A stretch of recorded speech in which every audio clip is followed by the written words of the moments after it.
안녕하세요. 수박 겉핥기입니다. 헤로도토스의 역사 제9권 칼리오페. 오늘은 이 방대한 저작의 대미를 장식하는 가장 충격적이고도 가장 중요한 에피소드를 다룹니다. 사르디스의 크세르크세스와 마시스테스 일가의 비극. 이 이야기는 단순한 왕실 스캔들이 아닙니다. 절대 권력이 어떻게 스스로를 파먹어 들어가는지, 그리고 헤로도토스가 그 과정을 얼마나 정교한 서사 언어로 기록했는지를 보여주는 텍스트입니다.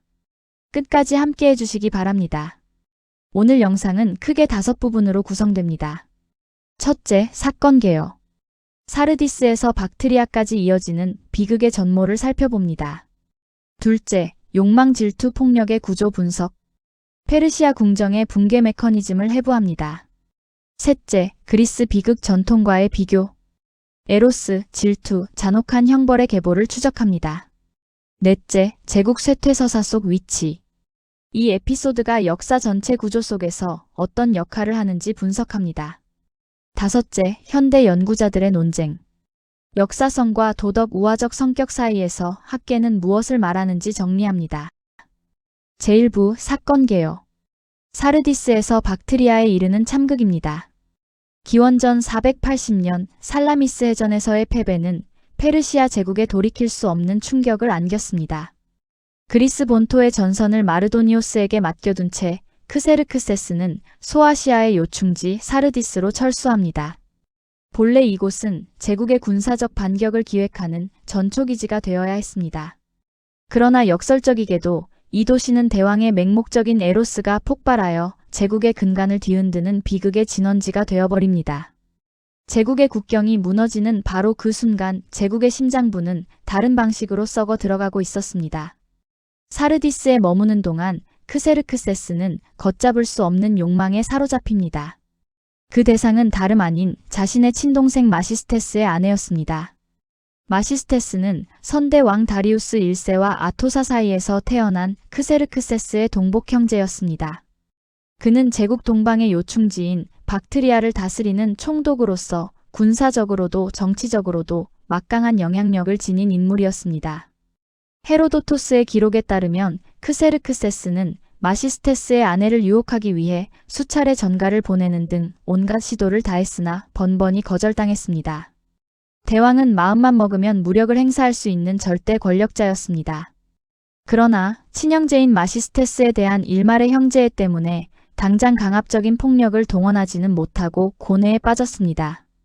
직접적인 유혹이 실패하자 크세르크세스는 극히 기만적인 우회로를 찾아냅니다. 대왕은 자신의 후계자인 왕자 다리우스와 마시스테스의 딸 아르타인테를 혼인시키기로 결정합니다. 그 계산은 이랬습니다. 혼인관계를 통해 며느리의 어머니가 된 마시스테스의 아내를 자신의 통제 아래 더 쉽게 둘 수 있으리라는 것이었습니다. 사르디스 궁정에서 페르시아의 전통적인 관습에 따라 성대한 약혼과 혼인 서약이 이루어졌습니다. 왕위 계승자의 혼인이라는 가장 공적인 행위가 대왕의 가장 사적인 탐욕을 위한 도구로 남용된 것입니다. 이 순간부터 아케메네스 왕조 내부의 혈연적 신뢰는 균열하기 시작합니다. 그러나 사태는 크세르크세스의 예상과 전혀 다른 방향으로 흘러갑니다. 궁정이 사르디스를 떠나 제국의 심장부인 수사로 귀환하는 과정에서 대왕이 새로 맞이한 며느리 아르타인테를 왕궁으로 들이는 순간 당초 마시스테스의 아내를 향해 끓어오르던 욕정은 차갑게 식어버립니다. 대신 그의 맹목적인 에로스는 젊고 아름다운 조카이자 며느리인 아르타인테에게로 옮겨갔습니다. 아르타인테는 어머니와 달리 대왕의 유혹을 완강히 거부하지 않았고 결국 두 사람은 제국의 궁정 한복판에서 은밀하고도 파괴적인 불륜 관계를 맺게 됩니다. 족외혼의 금기, 세대 간의 도덕적 경계, 무엇보다 형제에 대한 최소한의 의리까지. 크세르크세스는 모든 것을 스스로 짓밟아 버렸습니다. 이들의 은밀한 관계는 선물이라는 매개체를 통해 파국을 맞이합니다. 크세르크세스의 정실 왕비이자 다리우스의 어머니인 아메스트리스는 어느 날 남편을 위해 크고 화려하며 색채가 정교하게 들어간 자수 외투를 직접 짜서 선물했습니다. 대왕은 이 옷에 몹시 만족하여 이를 걸친 채 아르타인테의 처소를 방문하는 우를 범합니다. 욕정에 눈이 먼 크세르크세스는 아르타인테에게 그녀의 호의에 보답하겠다며 무엇이든 원하는 것을 하나 주겠다는 절대 번복할 수 없는 신의 이름으로 맹세를 해버렸습니다. 아르타인테가 요구한 것은 놀랍게도 대왕이 지금 입고 있는 바로 그 자수 외투였습니다. 크세르크세스는 경악했습니다. 이 요구를 들어줄 경우 아메스트리스가 이미 의심하고 있던 불륜 사실이 명백히 드러날 것이 자명했기 때문입니다. 대왕은 외투 대신 거대한 도시들, 무한한 황금, 심지어 단독 지휘가 가능한 군대까지 대안으로 제시하며 그녀를 만류하려 했습니다. 그러나 아르타인테는 뜻을 굽히지 않았고 절대적인 맹세에 묶인 대왕은 결국 외투를 넘겨주고 맙니다. 아르타인테가 왕비의 상징과도 같은 그 외투를 입고 대중 앞에 자랑스럽게 나서면서 두 사람의 관계는 궁정 전체에 발각되었습니다. 불륜 사실을 알게 된 왕비 아메스트리스는 상상을 초월하는 분노에 휩싸였습니다. 그런데 그녀가 복수의 칼날을 겨눈 대상은 놀랍게도 불륜의 당사자인 아르타인테가 아니었습니다. 아메스트리스는 아르타인테의 어머니, 즉 마시스테스의 아내를 이 모든 사태의 실질적인 흑막으로 지목했습니다. 이것은 단순한 오판이 아닙니다. 이 복수의 방향성 전환은 궁정 여성들 사이의 치열한 권력 서열과 위계 질서를 반영하는 고도로 정치적인 판단이었습니다. 차기 왕비가 될 아르타인테를 직접 공격하는 것은 후계 구도 전체를 뒤흔드는 위험을 수반했습니다. 그래서 아메스트리스는 경쟁 가문이 뿌리를 타격하기로 선택한 것입니다. 아메스트리스는 분노를 즉각 표출하지 않았습니다. 그녀는 크세르크세스의 생일 축하 연회인 티크타가 열리는 날을 기다렸습니다. 티크타는 페르시아어로 완벽함을 의미하는 단어입니다. 페르시아의 엄격한 관습법에 따르면 대왕이 머리에 향유를 바르고 선물을 하사하는 생일 연회 날에는 신하와 가족의 그 어떠한 청원도 거절할 수 없었습니다. 아메스트리스는 이 절대적인 관습을 역이용하여 대왕에게 마시스테스의 아내를 자신에게 선물로 넘겨달라고 요구했습니다. 크세르크세스는 극심한 내적 갈등에 시달렸습니다. 동생에 대한 미안함, 제수가 이 일에 전혀 책임이 없다는 사실을 알고 있었기 때문입니다. 하지만 관습의 무게와 아메스트리스의 집요한 압박 앞에서 대왕은 결국 무기력하게 고개를 끄덕이고 맙니다. 헤로도토스가 여기서 사용한 동사 카타네오는 단순한 동의의 몸짓이 아닙니다. 이 단어는 호메로스의 일리아스에서 제우스가 우주의 운명을 결정짓고 신성한 맹세를 확언할 때 쓰이는 장엄한 어휘입니다. 헤로도토스는 이 단어를 의도적으로 차용하여 신과 같은 권능을 가진 페르시아의 대왕이 실제로는 가장 무기력한 존재로 전락했음을 조롱하고 있는 것입니다. 크세르크세스가 마시스테스를 따로 불러내어 이혼을 강요하며 시간을 끄는 사이 아메스트리스는 근위대를 동원하여 마시스테스의 아내를 납치했습니다. 그리고 그녀에게 페르시아 역사상 가장 끔찍한 형벌을 자행했습니다. 유방을 도려내어 개들에게 던지고 코와 귀와 입술을 베어냈으며 마지막으로 혀를 뽑아버렸습니다. 그렇게 형체를 알아볼 수 없을 만큼 훼손된 피해자를 집으로 돌려보냈습니다. 이 신체 절단이라는 형벌이 지닌 의미를 이해해야 합니다. 유방, 코, 귀, 입술, 혀를 도려내는 행위는 본래 국가 반역자나 제국의 질서를 심각하게 위협하는 적들에게만 가해지는 군주의 독점적 형벌이었습니다. 누군가를 불구로 만드는 것은 단순한 신체적 고통을 넘어 그 인물과 가문이 향후 어떠한 정치적 권위도 행사할 수 없도록 사회적 존재 자체를 말살하는 행위였습니다. 헤로도토스는 아메스트리스가 근위대를 동원해 이 형벌을 사적으로 집행하는 모습을 묘사함으로써 제국의 합법적 통치권과 폭력의 독점권이 이미 대왕의 손을 떠나 왕비의 손에 찬탈당했다는 것을 폭로했습니다. 불길한 예감에 휩싸여 급히 자택으로 뛰어간 마시스테스는 처참하게 파괴된 아내의 모습을 목격하고 경악을 금치 못했습니다. 그는 이 끔찍한 폭력이 대왕의 암묵적동의 없이는 불가능했음을 직감했습니다. 마시스테스는 즉시 아들들과 자신을 따르는 세력을 규합하여 자신이 총독으로 다스리던 박트리아로 도주했습니다. 헤로도토스는 이 대목에서 중요한 평가를 남깁니다. 박트리아인들과 사카인들 사이에서 마시스테스의 신망이 매우 두터웠기 때문에 그가 무사히 영지에 도착했다면 대규모 반란을 일으켜 페르시아 제국에 치명적인 타격을 입혔을 것이라는 것입니다. 그러나 반란의 싹을 자르기 위해 크세르크세스가 신속히 파견한 토벌대가 마시스테스 일행을 추격하여 따라잡았고 길 위에서 마시스테스와 그의 아들들 그리고 그를 따르던 지지자 전원을 무참히 살해했습니다. 대왕의 사적인 에로스에서 촉발된 궁정 스캔들은 이렇게 무고한 친족의 참혹한 학살이라는 골육상쟁으로 결론 맺어집니다. 제2부 욕망질투 폭력 구조 분석입니다. 페르시아 궁정의 붕괴 메커니즘을 해부해봅니다. 헤로도토스가 기록한 이 비극은 단순한 왕실 치정극을 넘어섭니다. 이것은 전제군주의, 통제 불가능한 욕망, 권력의 사유화, 그리고 제도적 관습이 어떻게 잔혹한 폭력의 도구로 전락하여 거대한 제국을 내부로부터 붕괴시키는지를 해부하는 정교한 정치적 텍스트입니다. 크세르크세스의 행보를 보십시오. 수백만의 대군을 이끌고 헬라스를 침공했던 절대 군주는 살라미스 패전 이후 제국의 안위와 군사적 재건이라는 공적 책임을 완전히 방기한 채 오직 맹목적인 에로스에만 사로잡혀 있었습니다. 권력의 사유화는 여기서 그치지 않습니다. 아르타인테가 자수 외투를 요구할 때 크세르크세스는 군대의 지휘권조차 사적인 성행위의 대가로 헐값에 넘기려 했습니다. 군사 권력이 철저히 사유화되어 있음을 방증하는 장면입니다. 그리고 이 서사에서 가장 압권인 장면은 따로 있습니다. 아메스트리스가 마시스테스의 아내를 처형하려 할 때 크세르크세스가 보여준 역설적인 무기력증입니다. 표면적으로 신과 같은 권능을 지닌 페르시아의 대왕이 정작 자신이 사랑하는 동생의 아내조차 지키지 못하는 가장 무기력한 존재로 전락한 것입니다. 이 비극에 등장하는 세 주체를 정리해보겠습니다. 먼저 크세르크세스입니다.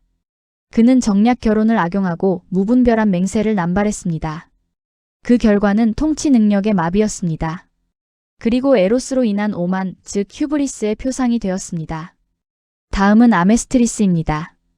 그녀는 티크타 연회라는 관습을 악용하고 본래 국가 반역자에게만 가해지는 신체 절단 형벌을 사적으로 집행했습니다. 그것은 처벌권의 사유화이자 여성들 사이의 억압적 권력 투쟁의 단면이었습니다. 마지막으로 마시스테스 일가입니다. 그들은 억울한 신체 훼손을 당하고 반란을 시도하다 몰살당했습니다. 이들의 파멸은 전제 폭정이 낳은 무고한 희생이자 아케메네스 왕과 내부 혈연적 연대의 완전한 파탄을 상징합니다. 제3부 비극 전통과의 비교입니다. 에로스, 질투, 잔혹한 형벌의 계보학을 추적합니다. 헤로도토스가 직조해낸 이 에피소드는 기원전 5세기 아테네의 독자들에게 매우 친숙한 그리스 비극의 문법을 정교하게 차용하고 있습니다. 아메스트리스의 무자비한 복수극은 아이스클로스의 오레스테이아 중 아가멤논에 등장하는 클리타임네스트라와 강력한 평행선을 그립니다. 두 여성은 모두 남편이 가문내로 끌어들인 다른 젊은 여성에 의해 자신의 정실 왕비로서의 권위가 훼손되었다고 느꼈습니다. 클리타임네스트라에게는 카산드라가, 아메스트리스에게는 아르타인테가 그 존재였습니다. 두 인물 모두 즉각적으로 분노를 폭발시키지 않고 복수를 실행할 완벽한 시점을 기다리는 소름 끼치는 이성과 인내력을 발휘합니다. 그리고 가장 두드러지는 비극적 은유는 옷의 사용입니다. 아가멤논은 클리타임네스트라가 쳐놓은 그물 같은 붉은 옷에 얽혀 도끼에 맞아 죽습니다. 크세르크세스의 이야기에서도 아메스트리스가 직접 짠 자수 외투는 맹목적인 에로스에 빠진 남편을 파멸의 덫으로 얽어매는 올가미로 작동합니다. 외투는 권력과 명예의 상징이자 동시에 남편의 오만과 불륜을 입증하는 명백한 증거물이 되어 비극을 촉발하는 핵심 기제로 기능합니다. 복수의 방식에 있어서는 에우리피데스의 메데이아와 본질적인 구조를 공유합니다. 메데이아는 자신을 배신한 이아손을 직접 살해하지 않았습니다. 그녀는 이아손의 새 신부를 독이 묻은 옷으로 태워 죽이고 이아손이 가장 사랑하는 두 아들을 자신의 손으로 찔러 죽임으로써 남편에게 죽음보다 더한 무력감을 안겨주었습니다. 아메스트리스 역시 불륜을 저지른 크세르크세스나 직접적인 원인 제공자인 아르타인테를 단죄하는 대신 철저히 무고한 마시스테스의 아내를 잔혹하게 훼손하는 우회적 방식을 취합니다. 이는 크세르크세스에게는 자신의 욕정이 낳은 비참한 결과를 목도하게 하는 도덕적 고문을, 마시스테스에게는 자신의 아내를 지키지 못했다는 극단적인 모멸감을 선사합니다. 더 나아가 마시스테스 일가의 몰락은 그리스 신화에서 가장 끔찍한 피해 역사를 자랑하는 아트레우스 가문의 저주와 맞닿아 있습니다.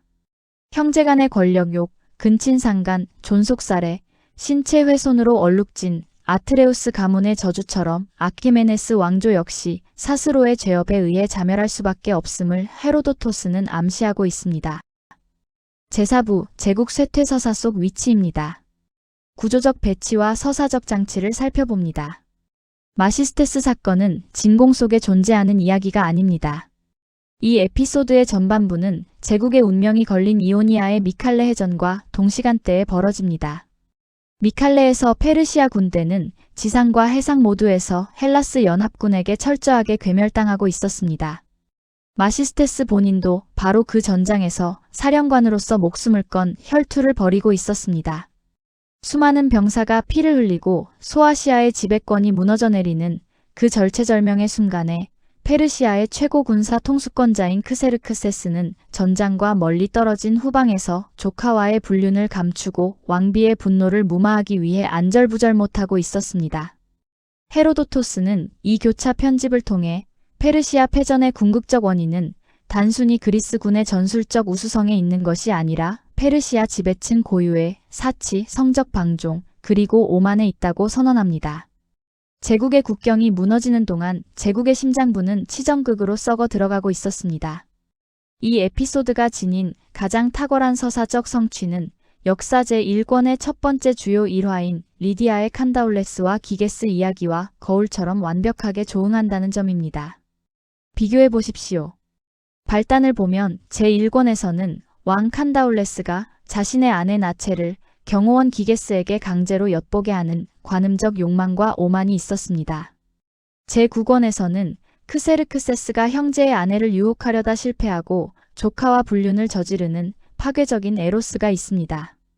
매개체를 보면 제1권에서는 왕비가 옷을 벗는 행위를 통해 수치심과 권위의 훼손이 발생했습니다. 제9권에서는 아르타인테가 왕비의 자수 외투를 빼앗아 입음으로써 권위의 찬탈이 발생합니다. 결말을 보면 제1권은 리디아 왕조의 교체로 이어졌습니다. 제9권은 왕가 내부의 내전과 무고한 친족의 학살로 귀결됩니다. 헤로도토스는 방대한 저작의 시작과 끝을 동방절대군주의 통제 불가능한 에로스와 그로 인한 관습의 파괴 그리고 치명적인 복수극으로 장식하는 수미상관 구조를 취했습니다. 이것은 권력자의 사적 탐욕이 어떻게 국가적 파국을 초래하는지에 대한 보편적이고 순환적인 역사적 진리를 시사합니다. 마시스테스 일가의 학살 직후 헤로도토스의 서사는 또 한 번 반전을 꾀합니다. 시간을 훌쩍 거슬러 올라가 제국의 창립자인 키루스 대왕의 시대로 향합니다. 아스티아게스를 정복한 후 페르시아 귀족 아르템바레스가 거칠고 척박한 땅을 떠나 비옥하고 풍요로운 영토로 이주하자고 건의합니다. 그러자 키루스는 단호히 거절하며 역사적인 경고를 남깁니다. 부드러운 땅은 부드러운 인간을 낳는다. 안락함과 사치는 결국 인간을 나약하게 만들고 타국의 노예로 전락시킬 것이라는 이 경고가 제9권의 결말부에 배치됨으로써 극대화된 울림을 줍니다. 과거 거칠고 용맹했던 페르시아인들은 거대한 영토를 정복한 후 키루스의 경고를 잊고 안락함과 탐욕에 빠져버렸습니다. 크세르크세스가 사르디스와 수사에서 보여준 성적 타락, 자수 외투에 대한 집착, 비겁한 궁정 암투는 키루스의 예언이 몇 세대 만에 얼마나 참혹하게 현실화되었는지를 증명하는 궁극적인 표상입니다. 제5부 현대 연구 및 논쟁입니다. 역사성과 도덕 우화적 성격의 재평가입니다.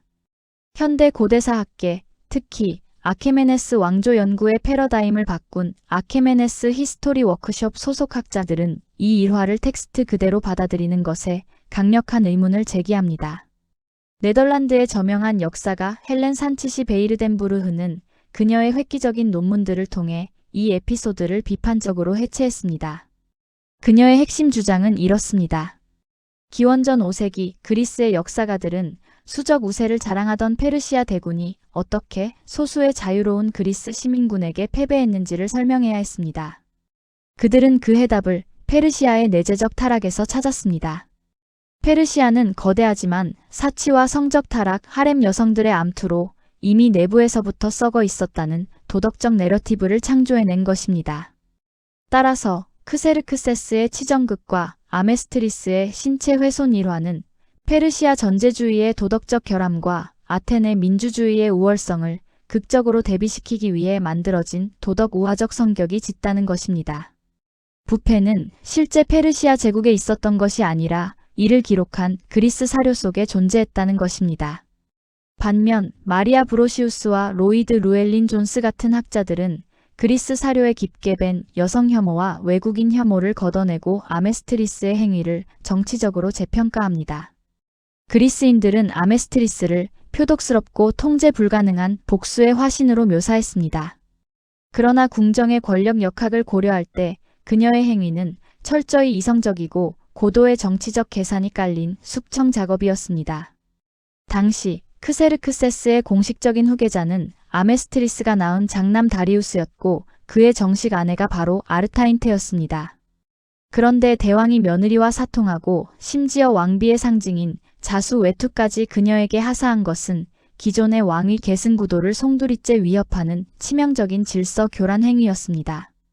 따라서 아메스트리스가 티크타 연회를 이용해 마시스테스의 아내를 처형한 것은 아들 다리우스의 후계자 지위를 수호하고 자신의 정통성을 재확인하기 위한 불가피한 정치적 반격으로 이해해야 한다고 이들은 주장합니다.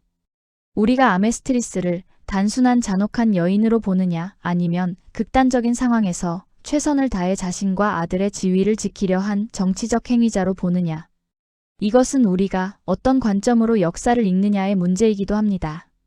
헤로도토스는 이 이야기를 통해 단순한 애국주의적 승전가를 울리지 않았습니다. 그는 절대 권력의 본질적 한계와 인간 욕망의 파괴력을 경고하는 거대한 비극적 역사관을 완성했습니다.